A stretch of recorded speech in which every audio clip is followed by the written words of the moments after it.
Well,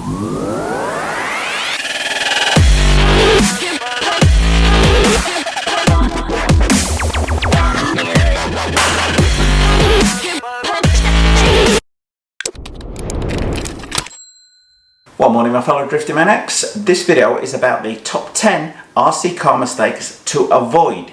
Now guys, I will say from the outset, I want your feedback on this. Some of you may agree with, some of you may disagree with, you may think I missed things out. Anyway, let's get straight down to it. But as ever guys, if you like this stuff, then don't forget to subscribe. Anyway, tip number 1, buying the wrong car, or buying the right car, I should say. A lot of people ask me, write to me and say, Rich, what RC car should I buy as my first RC car? I write back, I don't ask them what budget they've got. First thing I say is, where are you going to run it? Because if you live out in the countryside, as an example, then this monster truck is going to be the thing to buy, where you're going to have to be run through like lots of long grass, lots of off-road driving. The thing not to be doing is going out and buying something like a Traxxas XL1 100-mile-an-hour car if you live out in the countryside and there are no straight roads around at all, and you're going to have nowhere to run it. Likewise, the monster truck might not be such a good option if you live in a suburban area where there are like lots of school playgrounds and things for you to go and race around on the flat, lots of long nice straight roads and things, where something like a Traxxas XL1 or a Traxxas Forte might be a better car on there. You've got some compromises you can have. If you live in a kind of semi-rural area, you might find something like the Traxxas Rally. It's a good bet where you can make it very, very fast and handle quite well on blacktop. At the same time, it will handle moderate jumps quite well. It's not got a huge body clearance though, so it's not going to be going and doing huge backflips, giving big air like that though. The rock crawler. You can run one of these just about anywhere, guys. I've even seen people like build crawling courses up inside the house and things, so it's probably the most versatile car out of all of the RC cars out there on the market. If speed is your thing though guys, a rock crawler is not for you. This thing will do about 30 miles an hour absolutely flat out on 3S. Not that you'd want to run after it 30 miles an hour, because 30 miles an hour is quite fast to run after a car, we'll point out guys. So you need to think about where you're going to be running your car before you go out shopping. Don't let your eye get drawn towards buying something like that XL1.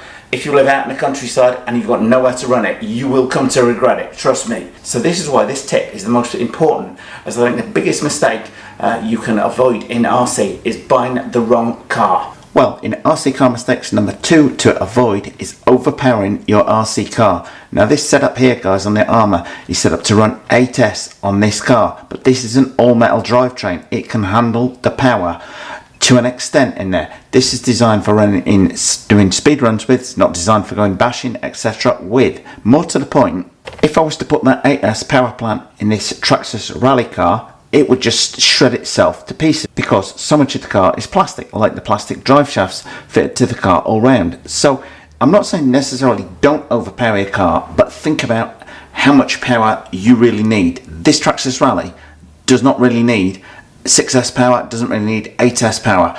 Arguably, when you're starting out, the question to ask yourself is, Rich, do I even need 3S? Or do I need 2S? Or should I just start out with a nickel metal hydride battery setup like this car originally comes with? The other thing about overpowering your car guys is, if you're not used to that amount of power, if this was just rear wheel drive and I fed 6S through it or even 3S through it, the thing is going to be very, very hard to control. And instead of going faster, you're just going to get frustrated with how the car handles. Stuff is going to bust much faster if you overpower it, and it's going to become much harder to drive. Certainly if you're trying to give the thing this full throttle on 6S as an example, it would, I have no doubt, be just about uncontrollable. So that is point number 2 guys, overpowering your car. Number 3 of RC car mistakes to avoid, overgearing. The wrong gearing will kill your speed on an RC car and the battery life, more to the point, faster than anything else. Fit the wrong gearing, not only are you going to kill the battery life of the car, but you're also most likely going to kill the ESC.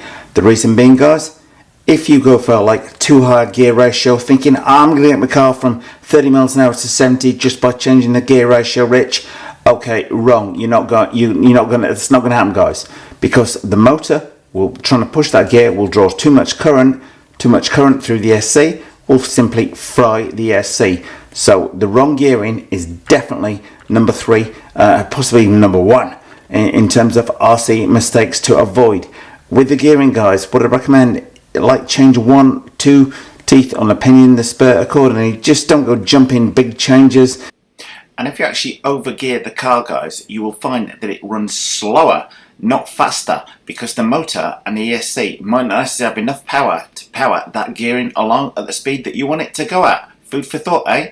Well, point number 4 in RC car mistakes to avoid, guys, is fitting the wrong ESC. Case in question in here, initially, on this setup, I thought I'd save myself money. I've got the Castle motor and a Castle Sidewinder ESC on here.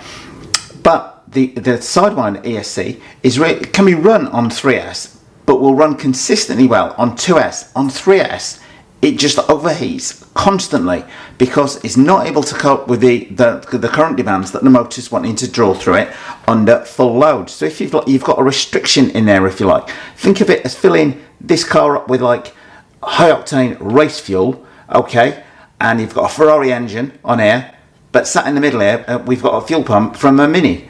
Okay, it's not going to work. It's not going to give you it's not going to give you the full power you need. Simply put, it's just like if you've got the wrong ESC on there, it's just like throttling the power out of the car. You might have the battery to give you that really high power. You might have a motor, high-end gearing on here, but without the right ESC sat in between the two, guys, it's just like somebody's simply throttling the life out of your car. And number 5 RC car mistakes to avoid is fitting the wrong battery to the cars. Always read the instruction manual, guys. Yours truly does not always do this. When it comes to batteries, absolutely essential. Something like this Armour Typhon on here requires a 5000 milliamp 50C pack on there for both batteries. So the thing runs 6S, so it runs 2 of these, guys. So you need 2 of these batteries. If you fit these 1.5 packs, which are absolutely great batteries, I will say, guys, but they're 3000 milliamp hour ones, 50C, okay, well, everything's there. Oh, the C rating, the milliamp rating won't matter that much. Wrong, guys. The current draw from this motor setup will cause that pack to expand because it says it for a reason there, guys. And again, it comes back like trying to run that Ferrari engine on petrol designed for a Mini. This is petrol designed for a Mini. This is petrol designed for a Ferrari there, guys. Hope that makes sense on that. Ignore this tip at your peril, guys, because if you do not use the right C rating, the right milliamp hour rating in relation to the motor and the ESC, the pack will swell up, balloon, and worst case, catch fire. Best case, throw it in the bin when you're done with the thing. So ignore tip number 5 at your peril. Well, my next tip on RC car mistakes to avoid is on battery charging and battery storage. As your car fleet grows, guys, your battery requirements will get bigger and bigger and bigger. Likewise, to start with, you may just think, well, go out and buy a charger that charges 1 battery rich, or you might have a car that has 2 batteries that need charging. But if you want to go out and have a long session, guys, you want maybe 4 batteries so you can have some good fun. So I would recommend getting the biggest, baddest charger you possibly can. Something like this Venom Pro Quad that I use is pretty good. You can charge 4 batteries at any one time.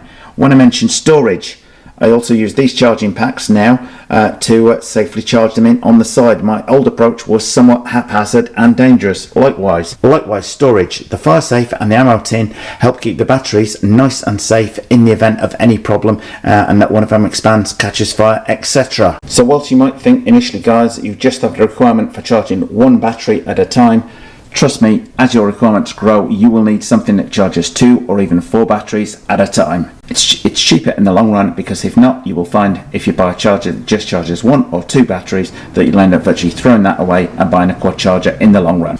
Okay, when it comes down to tip number 7 in top 10 RC car mistakes to avoid, guys, it's buy the right tools for the job.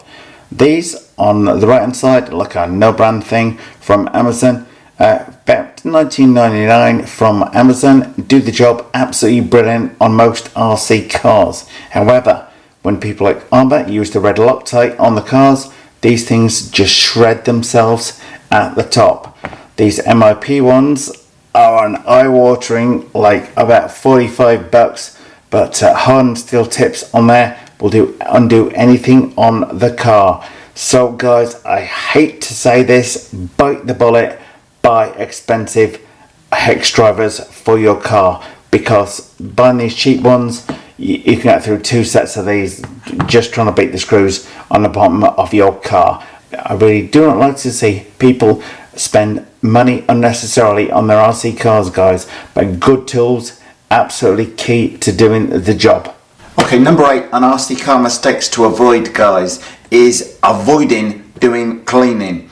Now this car's not in too bad shape, but it would say if your car gets covered in mud and then don't leave it sat on the car in your garage for like a week or 2 weeks, even a few days, because the damage that the moisture can do to the car in terms of attacking the screws, causing screw heads to go rusty, can be quite substantial. You won't immediately notice it on there, and you'll look at the car like now, you think, oh, well, it's all nice and dry, Rich. Okay, but the damage has already been done, because any moisture thrown up on this car, yeah, it's already dried out, but the initial moisture that was on there will have already started to attack the screws. So this is definitely a case of do as I say, guys, not as I do, because I've been guilty in leaving this on the side now for several weeks in a fairly dirty state, as you can see from the dust on top of that. And so I'm not going to tell you how to clean your car. I, for example, use a pressure washer on this baby when I'm done, and I only use an airline to blow all the excess water off. But each to their own. Point number 8 of RC car mistakes to avoid, guys, is don't avoid cleaning your car. Point number 9 in RC car mistakes to avoid, guys, and what I used to be most guilty of, is check everything works before you leave the house. I wasn't sure whether to call this like maintenance or not, but it's not sort of strictly maintenance, but things like check on your faster cars in particular, check all the wheel nuts are nice and secure, because I've gone off to do a speed run twice and the wheel's just fallen off the car in comedy style. Likewise, you can. I've driven out and thought I'll plug the battery in, and I haven't got the adapter on there. So make sure everything is connected up and that the car works. Case in question here, guys, one of these servos on the Traxxas TRX4 here had failed, thus meaning I couldn't lock the front diff on the Traxxas TRX4. I ended up putting this back in the car and just walking around with the rest of the guys, because it was just, without being able to lock the front diff on the car, it was just useless. Day ruined. Whereas if I'd been able to check it at home before I started out, I might have been able to do something about that in question. So it is a case of simply checking everything is working and that the car is good to go before you drive out. It's alright if it's not so vital if you're just driving the car around your backyard where you can come in the house and fix it. But you drive 20 minutes away or half an hour away to a good crawling spot and you find a problem like I had, your day is completely ruined. Likewise, you drive a similar distance and find you've forgotten the battery adapter, your day is ruined. So guys, check the basic stuff. For one thing, as I say, check the wheels there, check the car, drive, front, reverse, the steering, check all the basics. Things like, check all the basics on the car. Does the car go forwards? Does it brake well? Particularly on higher speed stuff, guys, absolutely essential on there. Does it steer well? Are there any problems on the car? Does all the suspension move up and down? Not maybe such a big issue on the crawler to look at, things like that, but on one of my speedrun cars, tiny little suspension failure caused by the wheel to be at the back to be vibrating it around quite violently. And I followed my own advice and checked everything out beforehand, wouldn't have been a problem. So guys, check your car is working. That's probably the most important one of these tips. So out of these 10 tips of RC car mistakes to avoid, guys, I would say that is actually fairly high up there thinking about it. I've put it fairly low down in the order, but actually it should be much higher up because it is much more important. It can ruin your day if you don't check everything. Point number 10 in RC car mistakes to avoid, guys, always read the manual. If you've got an armour car and you don't read this manual, for example, you will fail to notice that you're supposed to use batteries with a 50C rating, minimum of 5,000 milliamps. So you could mistakenly go and put one of these in that I showed you earlier, which has just got 3,000 milliamp battery in there, which is then going to cause the battery to swell up. You can't then go and blame Armour on that because they put instructions in the manual. Speaking of which, this applies to pretty much every RC car, because an example of this Traxxas Rally, what it says in the manual is if you go brushless on it to switch the gear in the diff here from 48 pitch to 32 pitch. I didn't know that, kept stripping the gearing on here. It was only when somebody else said, it's in the manual, Rich. Got the manual out, read the manual, exactly that. They recommend switch from 48 pitch to 32 pitch if you go brushless.